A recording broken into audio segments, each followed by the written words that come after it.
Vamos lá, pessoal, iniciando mais essas aulas 13 e 14 agora, responsabilidade pela infração de trânsito. Vamos falar aí, o cara normalmente fica essa cara de ué, né? Quando é lavrado o auto de infração, mas a responsabilidade é minha, é sua. A responsabilidade do proprietário, do embarcador, do transportador. Vamos estudar aqui.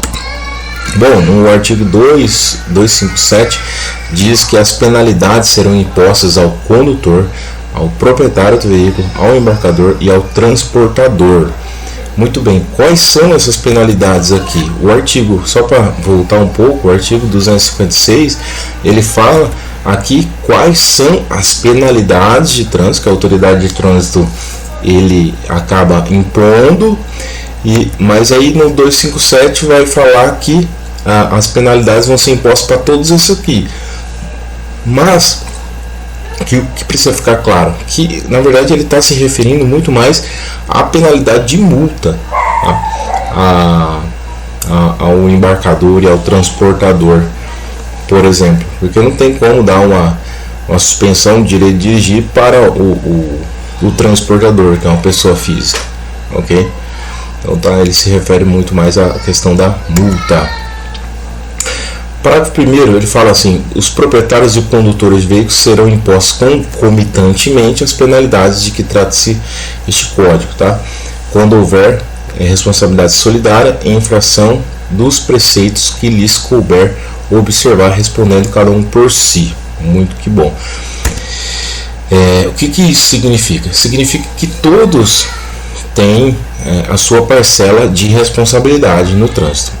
Nós veremos mais à frente a questão de permitir, de entregar, do artigo 163, do artigo 164 e também do artigo 166. No caso, por exemplo, aqui, o policial flagrou o motorista dirigindo sob a influência de álcool, e se esse condutor não for o proprietário proprietário também vai responder por permitir entregar, tá? Aí for outras infrações também que tiver aí, por exemplo, entregar o condutor para um condutor sem CNH, então vai ter aí o permitir, o entregar. Vamos ver caso a caso. Parágrafo 2º aqui do artigo 257, ele fala que ao proprietário cabe o quê? A regularização, responsável pela regularização e preenchimento das formalidades e condições exigidas para o trânsito do veículo na via terrestre. Ou seja, o proprietário cabe o licenciamento do veículo, a questão dos equipamentos obrigatórios, a questão também dos equipamentos de segurança, tá? Então, tudo isso aí. Então, essas responsabilidades, por exemplo, dessas infrações, estamos aqui visualizando. O pneu aqui em estado de desgaste, aqui o mais à esquerda esse Chevetinho aqui, e mais abaixo esse Monza, por exemplo, todas refere-se à prévia regularização do veículo. Então, tão logo a responsabilidade será dos respectivos proprietários. Ao condutor vai caber o quê? A responsabilidade dos atos praticados na direção do veículo. Por exemplo, foi flagrado dirigindo sob a influência de álcool.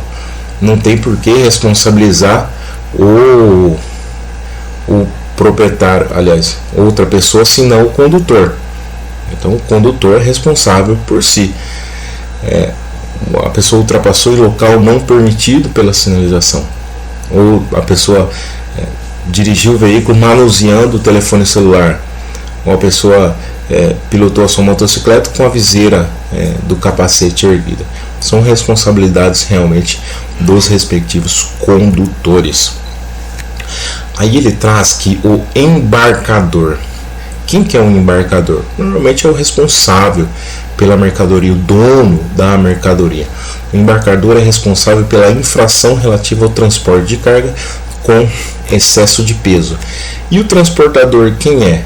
Aquela pessoa jurídica, aquela pessoa física que está transportando a mercadoria. Fica muito claro, fica muito fácil para a gente entender.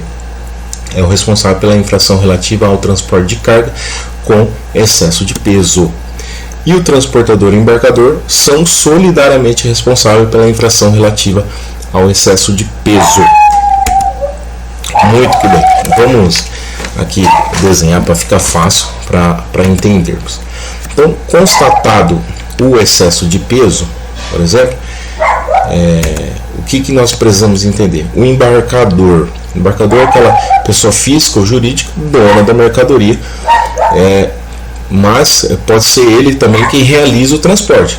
Pode ser que empresa X quem seja o embarcador e a empresa X também é quem realize o transporte. No caso vai ser uma infração somente. E havendo mais de um embarcador, por exemplo, tem mercadoria dali do Magalu, tem mercadoria das Casas Bahia, e tem mercadoria da loja 100, tem mercadoria mais de um embarcador, nós teremos a autuação somente para o transportador. Então, o transportador quem que é? A pessoa física ou jurídica que realiza o transporte da mercadoria. O parágrafo 7º aqui, Então, quando não for imediata a identificação do infrator, o principal condutor ou proprietário do veículo terá o prazo de 30 dias contado da notificação da autuação para apresentá-lo na forma que dispuser o contrato. E após o prazo desse artigo, se o infrator não tiver sido identificado, o veículo for de propriedade pessoa jurídica e o veículo for de propriedade pessoa jurídica, será lavrada nova multa ao proprietário do veículo, mantida a originada pela infração, cujo valor será igual 2 vezes ao da multa originária, garantido o direito de defesa prévia, interposição, ou seja, é de empresa, não identificou o infrator, vai ser lavrada novamente mais uma multa, só que com valor de 2 vezes agora. Parágrafo 9º. O fato de o infrator ser pessoa jurídica não exime o disposto para o 3º do artigo 258 e do artigo 259. São os valores aí provenientes. Tá? O parágrafo 10. O proprietário pode indicar ao órgão executivo de trânsito o principal condutor do veículo, a qual, após aceitar a indicação, terá seu nome inscrito em campo próprio no cadastro de veículo do Renavan. O que isso significa? Normalmente, o cachorro parou aqui agora. Normalmente, na carteira digital de trânsito, no CDT, nós temos lá um campo próprio para nós podermos indicar o principal condutor. Os proprietários dos veículos que constam têm o campo próprio para nós indicarmos os condutores principais. E uma vez esse condutor principal indicado, aceito, ele quem vai ser responsável pelas infrações, tá? Quando não houver a indicação de condutor. O principal condutor vai ser excluído desse Renavan quando houver transferência de propriedade do veículo. Aí eu tenho o meu veículo, que o principal condutor é minha esposa. Eu vendi esse veículo, com certeza aí o principal condutor não vai ser mais, no caso, a minha esposa. Mediante requerimento próprio ou do proprietário do veículo, ou seja, minha esposa requereu ou eu requeri que seja excluído o principal condutor ali do sistema, então ele vai ser excluído. E também a partir da indicação de um outro principal condutor. Então não existem vários principais condutores, existe um principal condutor que vai ser responsabilizado.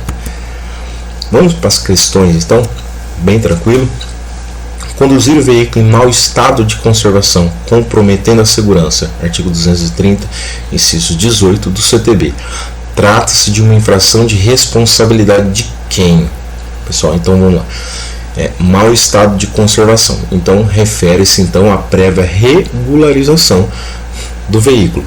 Então, respondam aí pra gente. O que se trata de uma infração, então, de responsabilidade de quem? Do proprietário do veículo. Sem dúvida nenhuma, do proprietário do veículo. Mas é o meu sobrinho que estava dirigindo, já está há algum tempo com ele, mas está no meu nome. Não importa.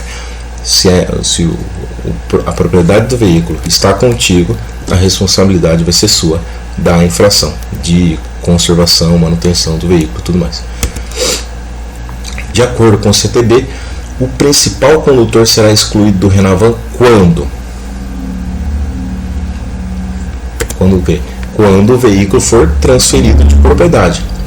Quando houver um empréstimo do veículo à pessoa, não. Emprestar o veículo não significa excluir o principal condutor do RENAVAN. Quando o veículo estiver em penhora, não. Quando o veículo estiver com débito de IPVA, não. Quando o veículo constar mais com 2 infrações graves, também não.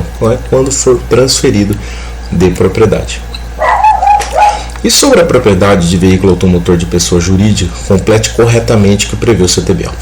Após o prazo previsto no parágrafo 7 desse artigo, se o infrator não tiver sido identificado e o veículo for de propriedade de pessoa jurídica, o que vai acontecer?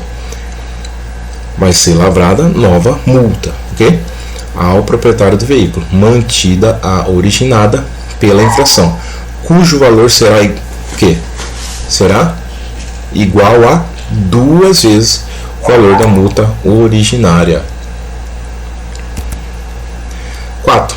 Dirigir sob a influência de álcool ou de qualquer outra substância psicoativa que determine dependência, artigo 65 do CTB. Trata-se de uma infração de responsabilidade de quem? Então, dirigir sob a influência de álcool. Então, tão logo refere-se à conduta ali na direção veicular. Então, logo é uma infração de responsabilidade do próprio condutor. Verdadeiro ou falso? Ao condutor caberá a responsabilidade pelas infrações decorrentes de atos praticados na direção do veículo. É verdadeiro ou falso? É verdadeiro, pessoal. Ao condutor cabe essa responsabilidade, tá? Então é ipsis literis aí do que prevê o CTB. 6. Havendo mais de um embarcador, ou seja, mais de um dono da mercadoria, a responsabilidade pela infração relativa ao excesso de peso será do transportador somente. Tá verdadeiro. É isso aí mesmo. Tá? E por hora essa aula é isso aí. Fique com Deus. Força nos estudos. Deus abençoe. Valeu.